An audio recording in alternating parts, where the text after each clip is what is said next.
So understanding the difference, okay, between God as the primary cause and creatures as the secondary cause, that's important.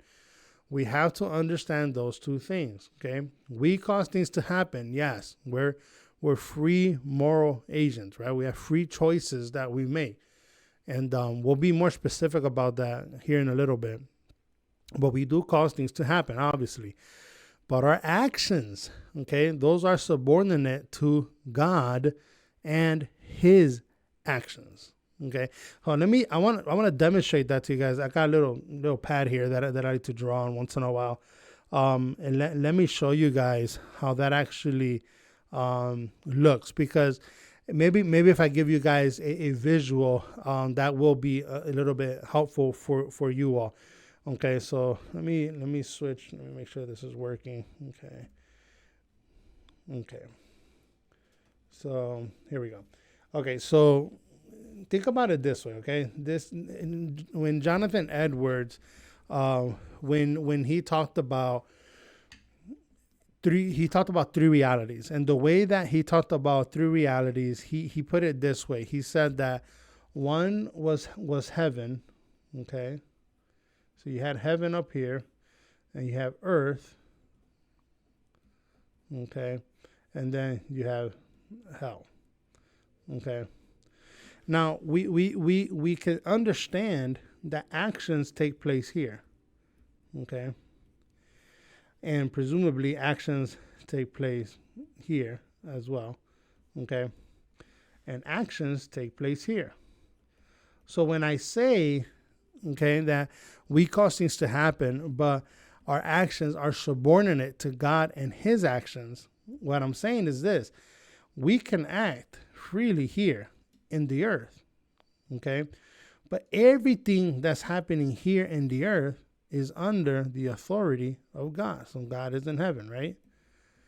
So it's all under his authority.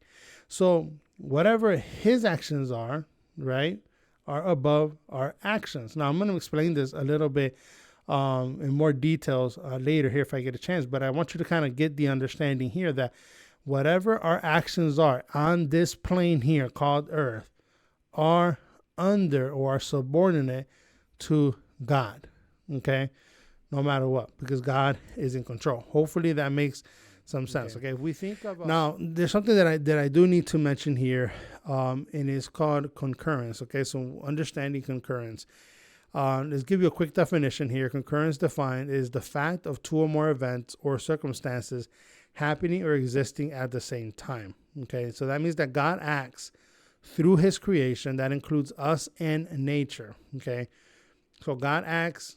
So when I showed you guys before, so let's go back to the I don't know if it's still there, my little drawing that I was doing. Let's go back to that, because we were talking about how there was, okay, if you guys remember, and let me put this here.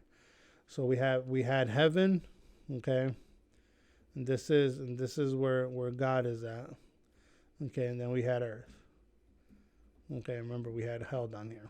Okay, so the three realities in that sense. Okay, and as we have actions going on here, okay, I want you guys to understand this as far as how I understand the Word of God, and when it comes to this area, it's not like we're acting here, living our lives, and then God all of a sudden, it's just acting against us all the time, right? That's not what's happening. Okay, so it's not like his actions are coming down and ruining our lives, right? This is how a lot of people think. This is mythology, right? You get this kind of understanding usually on that. That's not what's happening. That's not what the Bible teaches. This is what the Bible teaches. Let me show you. God works through the action of man, okay? Through it.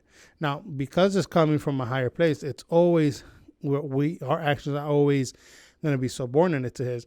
But it works through that action, okay? So all of a sudden, all this here is gone, right? You don't get none of that. It's all this through. So you have God acting, right? His actions going through our actions there. So hopefully that kind of makes some sense. for you guys. So God acts through his creation. That includes us in nature. God does not work against it. Hence, we are told in Romans 8:28 that God works all things for the good of those who love God.